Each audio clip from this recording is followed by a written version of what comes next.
Olá, tocantinenses de vários lugares do nosso querido estado, no coração do Brasil. Tudo bem? Chegando por aqui com mais uma edição do nosso podcast A Casa é Sua, porque nossa intenção é trazer para vocês os projetos aprovados aí e as proposições importantes debatidas pelos deputados estaduais do Tocantins. E hoje tem assunto importante. Estamos no mês de novembro, novembro azul, até vim de azul por causa disso, e temos um assunto importante para falar hoje: câncer de próstata. Você que muitas vezes está assistindo, tem alguém da família, algum amigo, algum conhecido que está passando por esse momento. Vamos comigo? Vamos lá, porque a casa é sua e os projetos aprovados são para você. Vamos lá. O projeto da deputada estadual Wanda Monteiro, que prevê que todos os trabalhadores tenham a garantia legal de uma folga anual para a realização de exames preventivos contra o câncer de próstata no Tocantins. Segundo os dados da Secretaria Estadual de Saúde, entre 2021 e 2022, 196 novos casos de câncer de próstata foram constatados aqui no nosso estado. Esse projeto da deputada tem o objetivo de incentivar os cuidados com a saúde do homem e mais também, além disso, uma ação positiva de alusão ao Novembro Azul, mês de conscientização contra o câncer de próstata. Nós conversamos com a deputada e ela traz pra gente aí, para nos explicar qual o objetivo e como é que funciona na prática aí a sua propositura. Diz aí, deputada. Esse projeto de lei vem realmente no mês que é o Novembro Azul, para a conscientização, de que os homens tenham também essa preocupação com a sua própria saúde.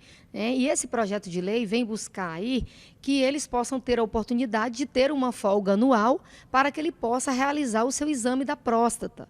E a gente sabe que a maioria dos homens, a grande parte, pelo menos é o que a gente recebe por onde passa, e quando a gente fala sobre o exame da próstata com os homens, a gente sente essa questão do preconceito, de que eu vou no médico. Então, assim, tem que ter essa conscientização.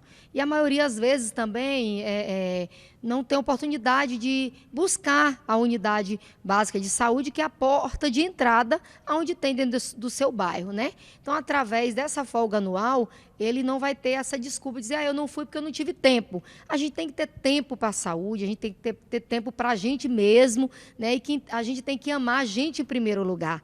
Então, que a gente possa, nesse mês de conscientização, que essa lei ela vai tramitar na casa, a gente busca a aprovação dos colegas parlamentares, mas que os nossos homens aí possam buscar esse exame da próstata e que precocemente possa se cuidar. Conscientizar os nossos homens de que tem que se cuidar, Não existe esse preconceito, não existe esse tabu. Existe você cuidar de si, você se amar e cuidar da sua saúde e se prevenir do grande índice que está tomando de conta da população, que é o câncer da próstata. Muito bem, deputada Wanda. E hoje aqui no nosso podcast A Casa é Sua, nós vamos discutir mais sobre esse assunto. Um tema que infelizmente ainda é tabu, porque infelizmente é pregado aí na sociedade que saúde não é coisa para homem, que para ser, entre aspas, um machão, ou para ser isso ou aquilo, não precisa cuidar da saúde. Nós estamos aqui hoje para desmistificar tudo isso que é dito com relação à saúde do homem, porque sim, cuidar da saúde é coisa de homem, de mulher e de todos nós que precisamos estar em dia com os exames, e com tudo que possa deixar nossa saúde mental e física melhor. Você sabia? Em 2020, estimou-se que em nível mundial, 1,4 milhão de novos casos de câncer de próstata, equivalente a 15,2% de todos os tipos de câncer aí entre homens. Já para o Brasil, o número estimado de casos é de 71 mil novos casos para cada ano do triênio de 2023 a 2025. Um dado alarmante, O câncer de próstata ocupa a segunda posição entre os tipos mais frequentes de câncer no país. Assunto sério, como a gente falou. Entre os homens, é o câncer mais incidente no Brasil e em todas as regiões. Em 2020, ocorreram 15 mil óbitos, mais de 15 mil óbitos por câncer de próstata, equivalentes ao risco de 15 a 30 mortes aí a cada 100 mil homens no país. Os dados alarmantes. E aqui no Tocantins, reforçando o que eu disse no início, são cerca de 196 novos casos só de 2021 a 2022, esse ano ainda não tem computado. Então, esse projeto da deputada Wanda, que já foi aprovado e sancionado, é importante. E para discutir o assunto, nós temos aqui duas pessoas especiais. Ele, que é natural de Belo Horizonte, formado pela Universidade Federal, lá de Minas Gerais, em 2001, formado em cirurgia geral e também cirurgia do trauma pela Fundação Hospitalar do Estado de Minas Gerais, também formado em urologia pelo Instituto Mário Pena. Quem vai discutir o assunto hoje com a gente aqui é o médico Dr. Daniel Rocha. Dr. Daniel, muito obrigada pela sua presença. E também para contar e abrir o seu coração para a gente sobre os desafios de enfrentar um câncer de próstata. Temos aqui ele, que é homem reconhecido por todo o Tocantins, ex-deputado estadual, ex-governador do Tocantins, Marcelo Miranda, que está passando por esse momento e, gentilmente, num gesto assim, de muito desprendimento, veio aqui hoje nos ajudar nessa conscientização. Doutor Daniel, prazer tê-lo aqui. Marcelo, um prazer sempre estar com você, recebê-lo aqui. Você que é um ex-deputado, e a gente estava falando aqui antes que tivemos deputados aí, que, infelizmente, que morreram por essa questão do câncer de próstata, né, Marcelo? Eu presenciei tudo isso. É o nosso ex-presidente da casa, o Raimundo Moreira, que também foi alvo disso. Então, assim, é um assunto que precisamos falar com seriedade e precisamos conscientizar, ajudar a abrir a cabeça dos homens sobre esse assunto. Para começar, quero começar com o senhor, doutor. Doutor, o que é o câncer de próstata e quais são os principais fatores de risco associados a essa doença? Bom, então vamos lá. O câncer de próstata é uma doença, como você mesmo chamou a atenção, que hoje ela tem uma prevalência de 1 em cada 5 homens, né, vai ter esse diagnóstico. E a doença é uma doença que tem um pico de incidência de diagnóstico que vai ser na casa dos 65 anos. Todo mundo escuta falar que o acompanhamento tem que ser feito a partir dos 40, 45 anos, em função de se tentar chegar a um diagnóstico precoce. Vamos deixar claro que esse pico de incidência é um pico de incidência estatística em que as pessoas descobrem por terem tido algum sintoma e acabam buscando o médico. Uhum. Mas o objetivo principal que a gente almeja é chegar a um diagnóstico precoce. A doença ela surge na glândula de forma insidiosa, ela vem sem trazer nenhum sintoma e a maior parte dos homens, muitas vezes não procurando auxílio médico no tempo certo, vai pagar um preço de não conseguir o tratamento adequado em tempo hábil. Você perguntou sobre fatores de risco. Sim. Fatores de risco por câncer de próstata, hoje em dia a gente tem que entender que a doença ela é uma doença que tem risco aumentado na população afrodescendente. Existe uma estimativa de que mais do que o dobro da incidência nas pessoas afrodescendentes. A gente tem também o fator idade, que é um fator que traz risco para qualquer homem, né? Ou seja, o envelhecer aumenta o risco de desenvolver o câncer da próstata. E do ponto de vista de cuidado que esse homem pode ter, não existe nada que hoje o homem possa falar assim, o que eu posso fazer para prevenir ter câncer de próstata? Existem medidas de saúde que todos os homens têm que tomar, mas o objetivo principal de uma campanha como a do Novembro Azul, de um projeto de lei aprovado como esse, que tem uma importância significativa, é fazer com que o homem realmente tenha contato com o médico, e de preferência numa abordagem individualizada consiga chegar ao diagnóstico no momento certo. Porque se ele chega cedo para o tratamento, ele tem uma chance de cura muito alta. Estima-se que 90% dos homens com tratamento adequado não vai falecer dessa doença. Entendi. Então, Bacana. Marcelo, quando e como o senhor recebeu o diagnóstico do câncer de próstata e como é que o senhor reagiu? Bem, primeiramente, agradecer a oportunidade, Maju, mais uma vez de estar com você. Agora a casa é sua, né? Isso. Então a casa é nossa. Cumprimentar o doutor Daniel, é um médico renomado que conhece um pouco da minha história, sim. Nesse quesito doença realmente na questão urológica.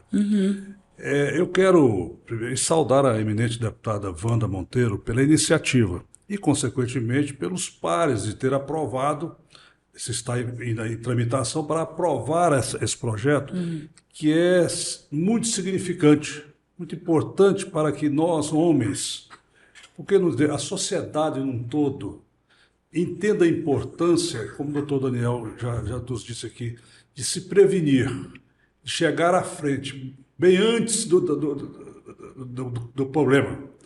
Então, a pergunta que você me faz, como eu reagi? Hoje eu estou com 62 anos.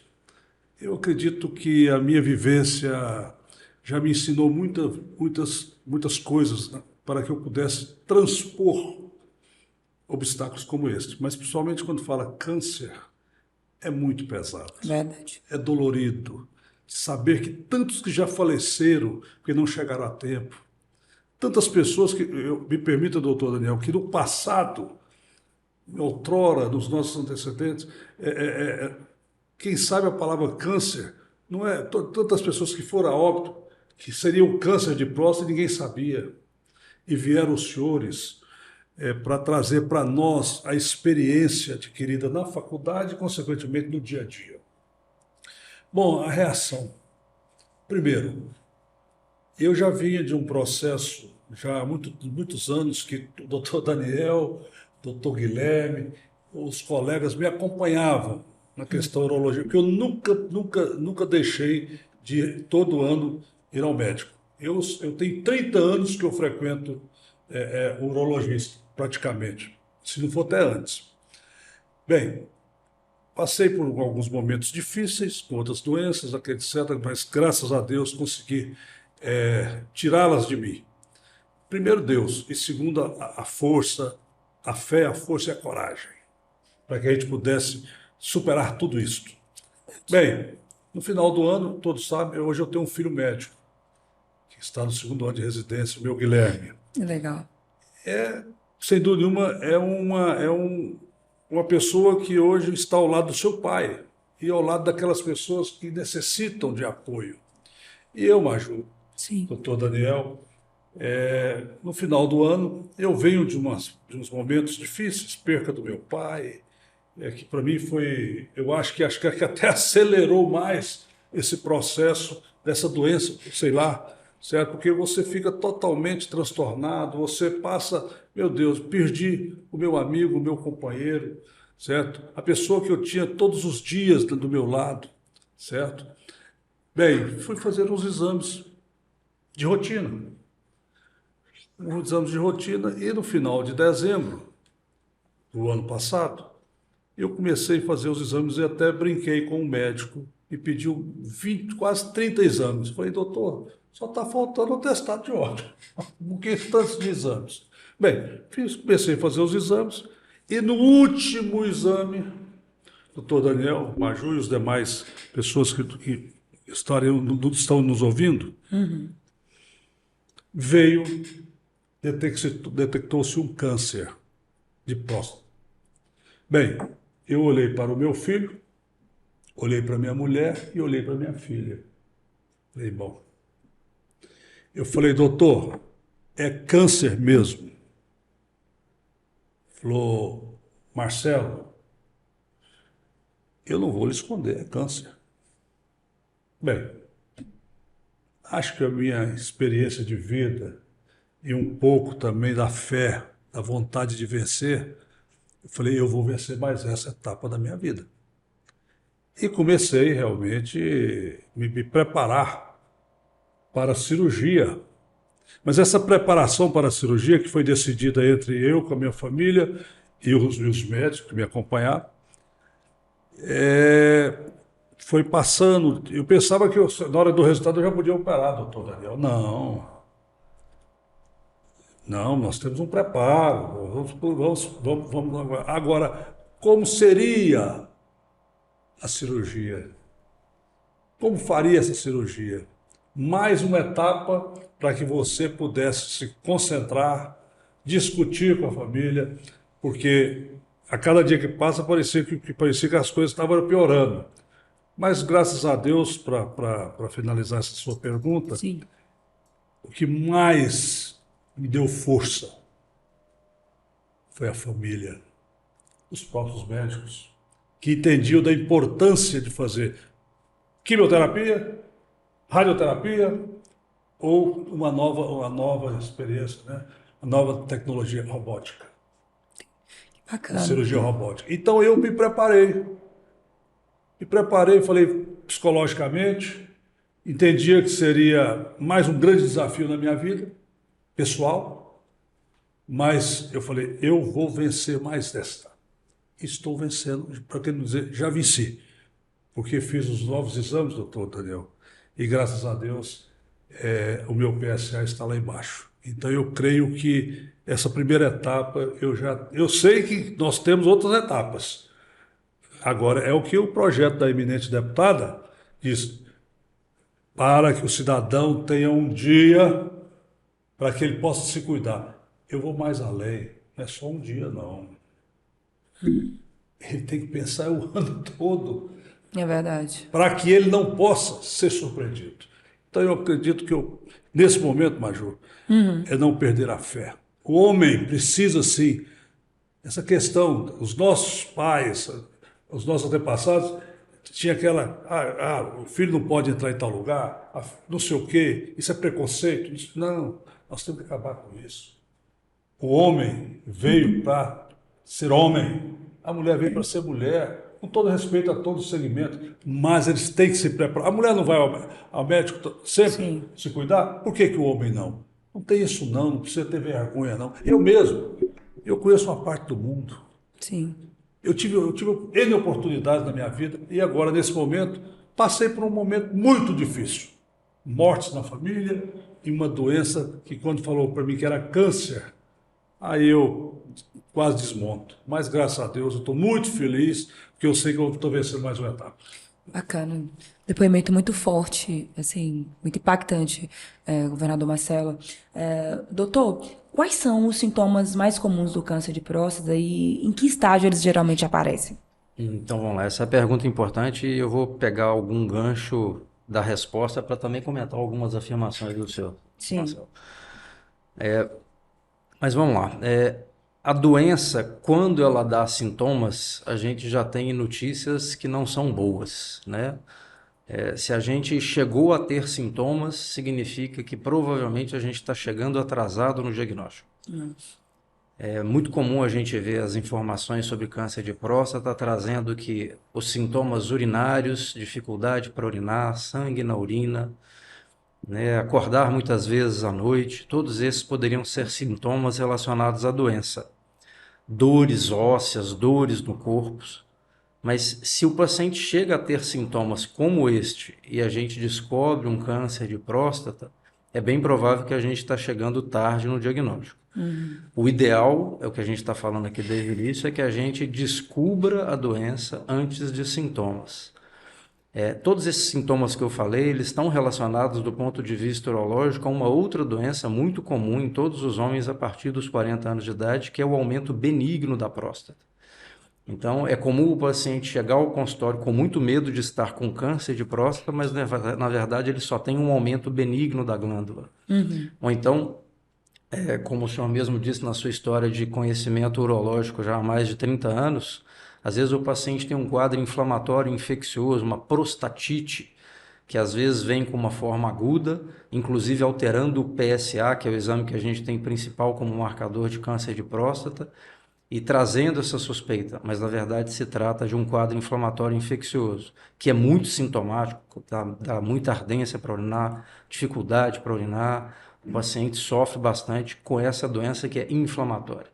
Então, sintoma de câncer de próstata, eles se assemelham aos dessas doenças benignas e inflamatórias, mas quando eles surgem, significa que estamos numa fase avançada. Pegando um pouco do gancho do que o Marcelo Miranda falou, o governador Marcelo Miranda falou, a gente tem na história do surgimento da doença, muitas vezes a gente vê o paciente trazendo algo muito semelhante ao que o senhor disse. Após um evento de estresse grande, seja a perda de um parente querido, a perda da esposa, seja em função de um sofrimento profissional, um sofrimento de saúde por outros aspectos, daí um tempo o paciente surge com esse diagnóstico. É bem descrito que os estados depressivos, né, ou alterações do estado de humor, eles vão trazer alterações imunológicas. E se tem uma coisa que é muito estudada hoje na medicina e que cada vez mais as pessoas estão tentando achar soluções para isso, é tentar, de alguma forma, fortalecer o sistema imunológico para a gente poder combater a doença câncer, seja ela de próstata, seja ela os cânceres femininos, seja ela cânceres hematológicos. Entendi, doutor. Bacana. Doutor, eu queria que o senhor deixasse bem claro qual que é a importância do diagnóstico precoce no câncer de próstata. Então vamos lá. A doença, ela tem que ser descoberta no início, enquanto ela ainda está confinada à próstata. O principal objetivo é ter a chance de tratar a doença ainda localizada na glândula. Por ser uma doença que acomete o homem depois dos 50 anos, com pico de incidência aos 65, é um momento em que essa glândula já não tem um papel fundamental para o organismo. A próstata, ela é um órgão do sistema reprodutor masculino, ela é responsável por produzir parte daquilo que o homem ejacula no volume seminal.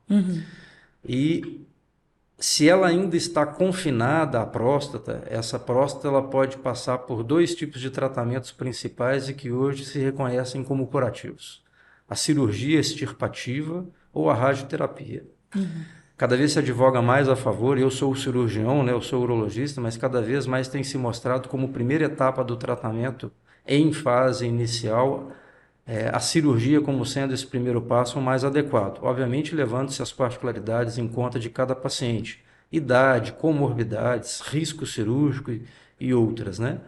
Mas o objetivo principal do diagnóstico precoce é a gente poder tirar a doença do corpo, ou seja, a gente poder extirpar a doença ou atacar ela enquanto ela ainda não se disseminou.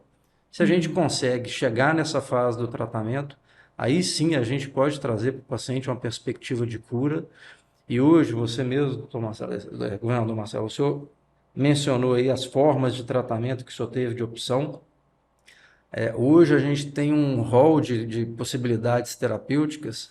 Do ponto de vista cirúrgico, a gente tem os avanços tecnológicos com a cirurgia laparoscópica e atualmente mais difundido ainda no país a cirurgia laparoscópica assistida por robô, que é conhecida como cirurgia robótica, que infelizmente vai ser inacessível para grande parte da população ainda por muitos anos, porque ela é de alto custo, ela é de alta complexidade, mas já hoje a gente consegue oferecer, mesmo para o paciente que não tem recurso, através do Sistema Único de Saúde, a gente consegue oferecer a cirurgia aberta de qualidade e a cirurgia laparoscópica pura de qualidade.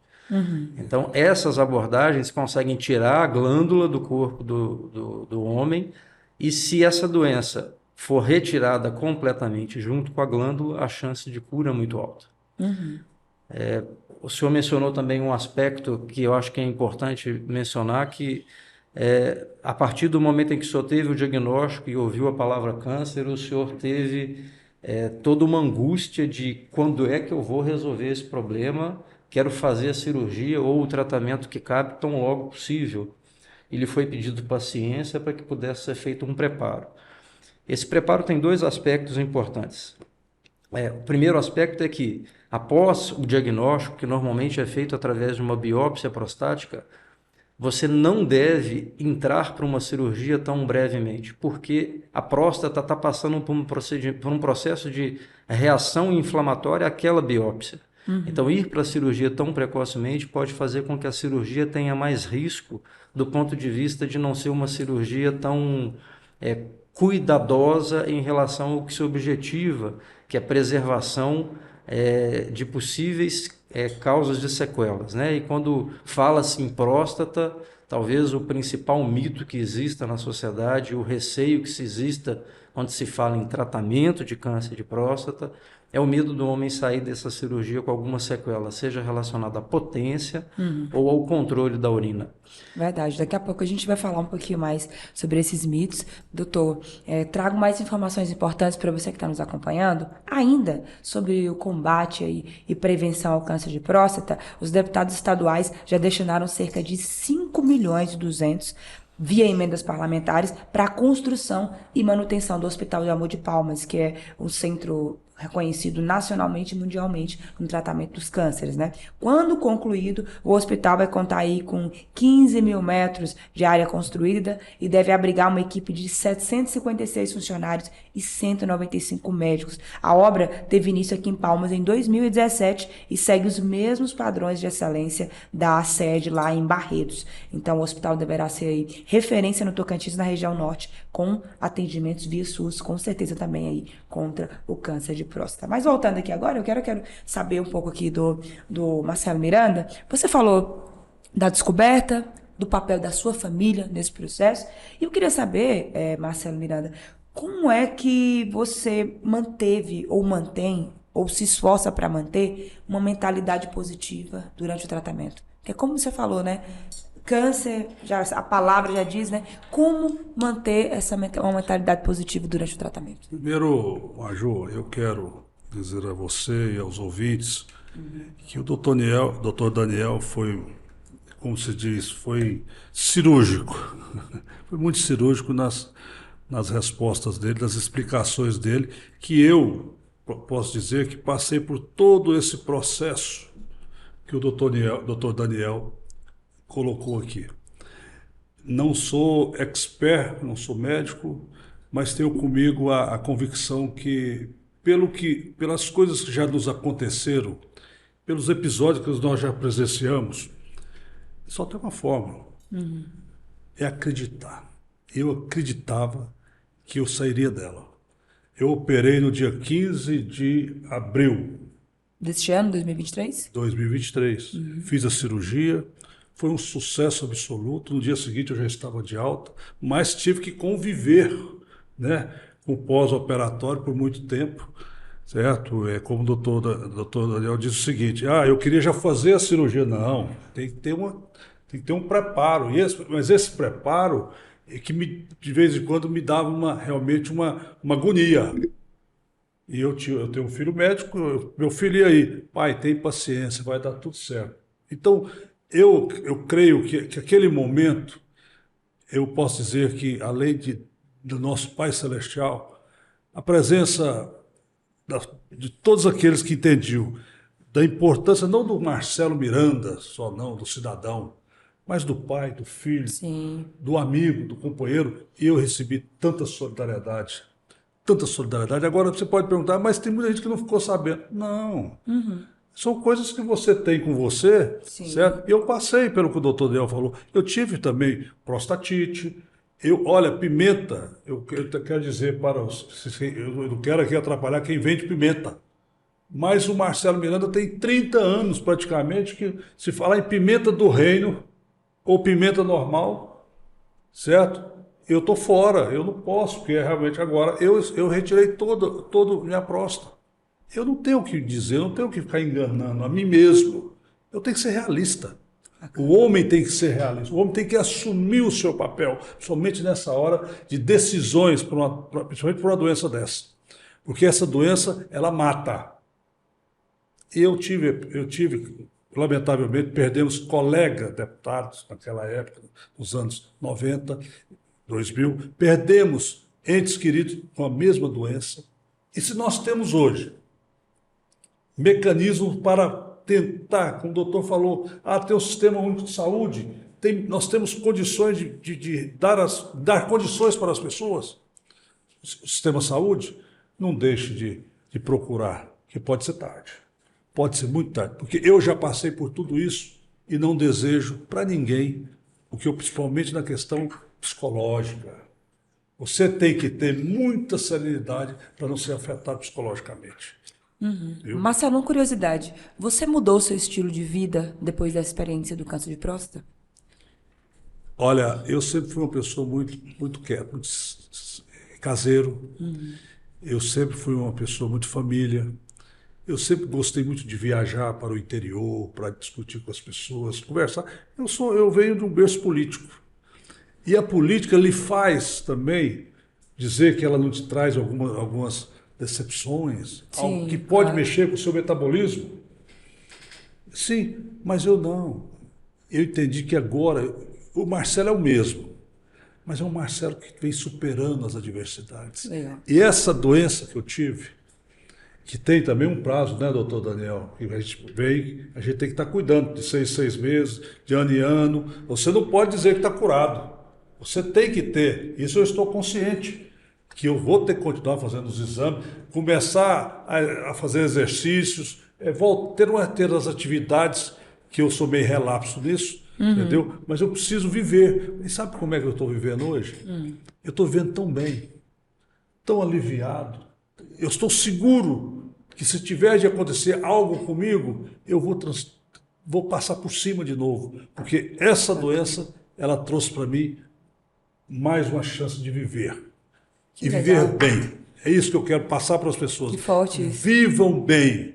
Acreditem. Olha, acredite, passe a acreditar nos profissionais de todas as áreas. E principalmente nessa área de urologia. De urologia. Essa área de urologia, ela é fundamental para nós todos. Não se preocupe com amanhã que eu vou ficar imponente, não sei o quê, certo? Não vou. Não. Para Deus nada é impossível. E para o homem é a coragem. Verdade. Doutor Daniel, quais são os métodos de diagnósticos mais comuns para o câncer? O senhor citou alguns aí, mas quais são os mais comuns hoje? Então, vamos lá. O principal avanço no diagnóstico do câncer de próstata surgiu realmente com a descoberta dessa proteína chamada PSA.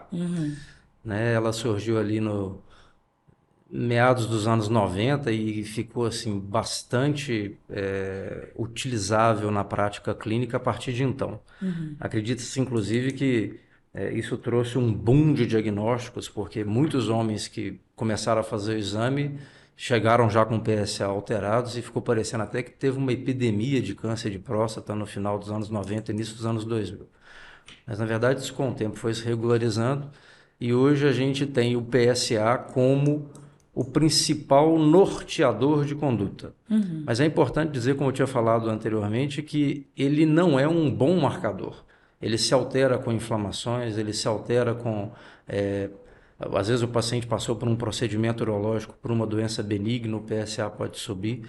Então, o que define o diagnóstico é aquele acompanhamento individualizado, ou seja, é o paciente ter um médico no qual ele possa confiar. E se esse PSA apresentar um comportamento que sugira estar relacionado a uma doença neoplásica, aí ele avança na propedêutica. Hoje em dia, os protocolos mais avançados ditam que o homem, depois de um PSA alterado, teria que fazer uma ressonância para definir uma área da próstata que possa realmente ser a área suspeita para que seja biopsiada com mais certeza.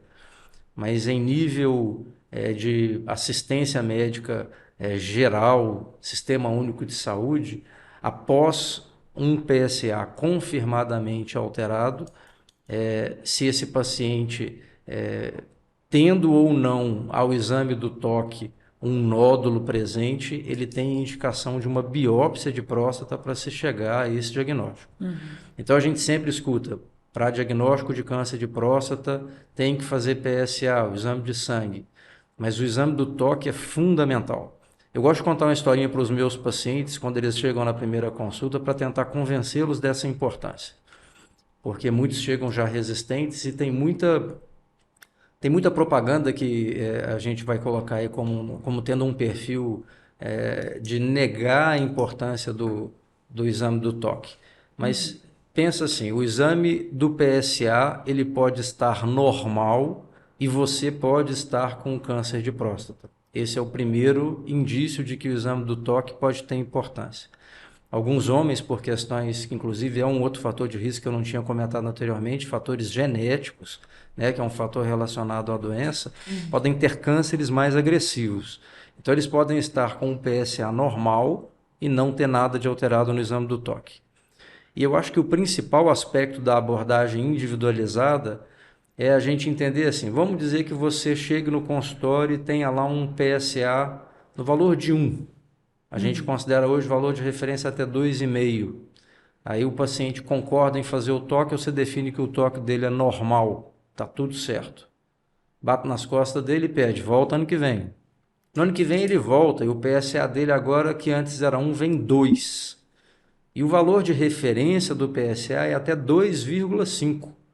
Então, ainda estaria normal. Você poderia muito bem bater nas costas dele e falar, volta ano que vem.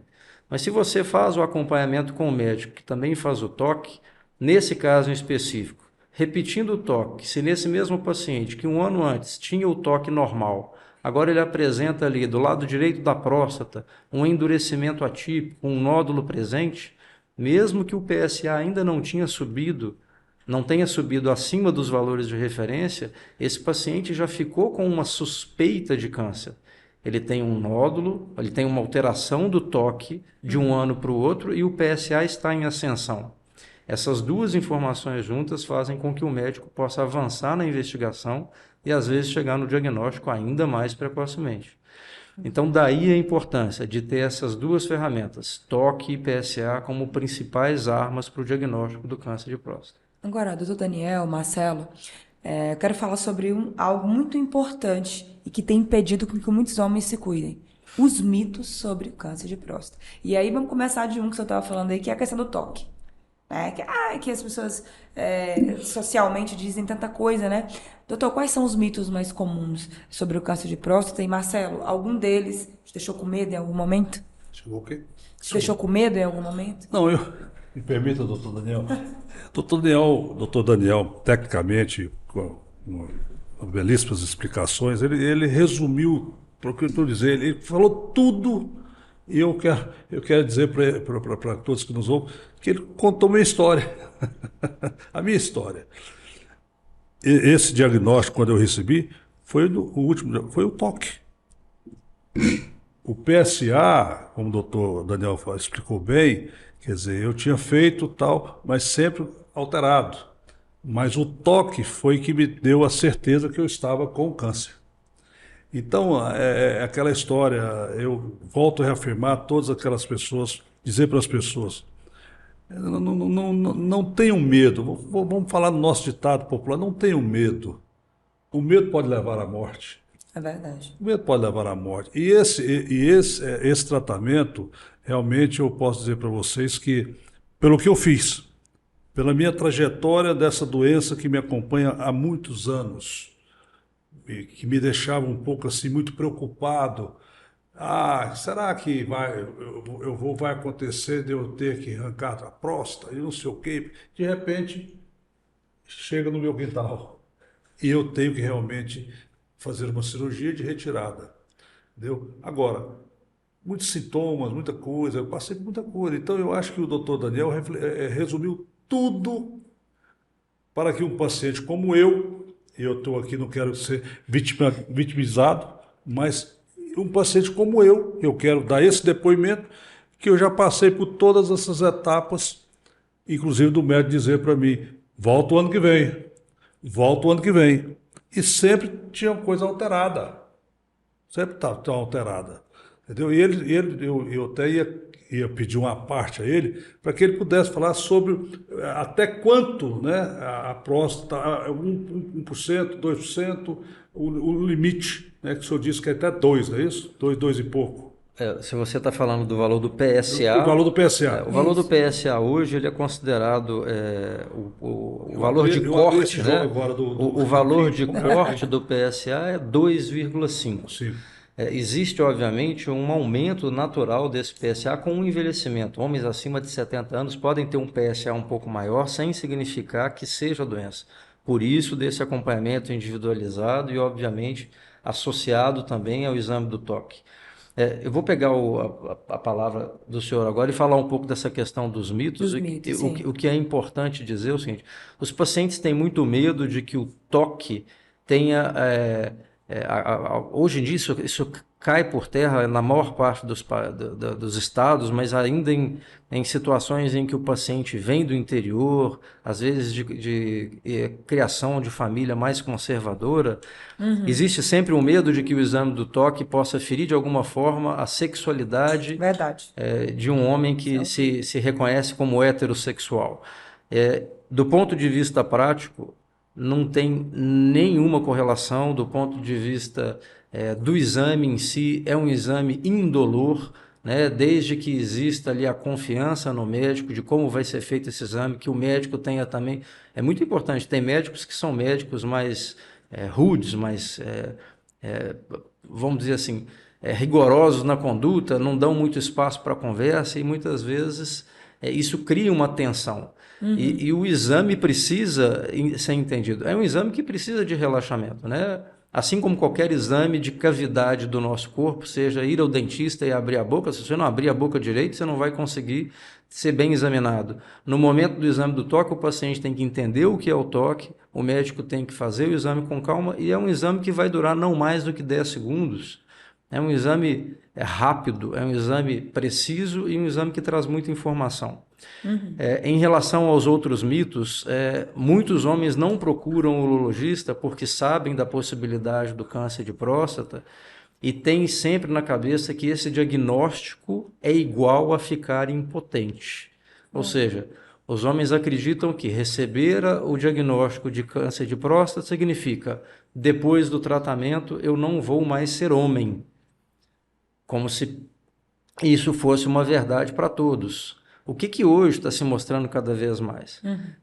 O resultado da impotência após o tratamento do câncer de próstata, ele está diretamente relacionado à idade do paciente, ele está diretamente relacionado ao momento do diagnóstico, porque se a doença é órgão confinada, se o paciente tem acesso a um bom cirurgião, ele tem uma alta probabilidade de ter a preservação dos feixes vasculos nervosos assegurada e a potência garantida no pós-operatório. Então, entender que ir para o médico em busca de ficar livre de um problema que pode matar você não significa ficar impotente depois.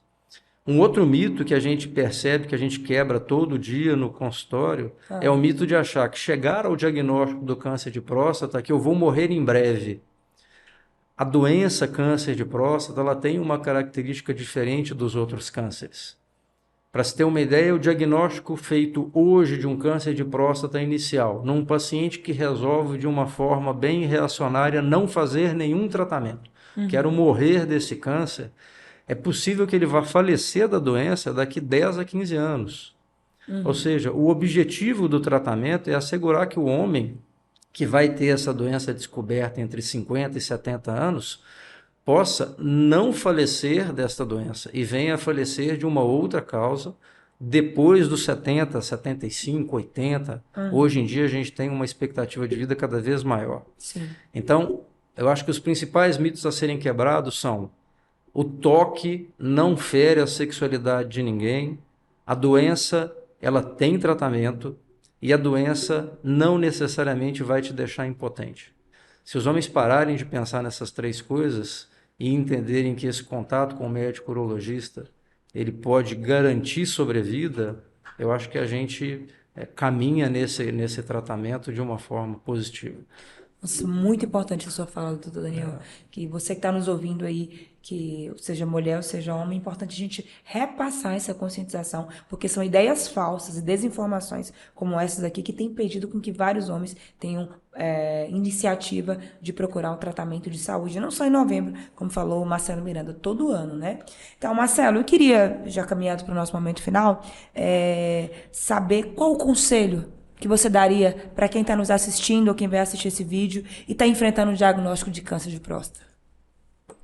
Bem, primeiro, Maju, agradecer a oportunidade de estar com você aqui, estar com esse brilhante médico, doutor Daniel, pela sua experiência, o mineiro que veio nos ajudar aqui, chegou para contribuir conosco também no crescimento no nosso estado e, consequentemente, da nossa saúde. Olha, eu posso dizer para muitos que aqui estão tendo a oportunidade de nos ouvir, Sim. que um dia desses uma pessoa chegou para mim, e rapidamente eu vou dizer, me chamou de governador. Governador, o senhor é um dos poucos que pode falar. Eu falei, minha filha, por quê?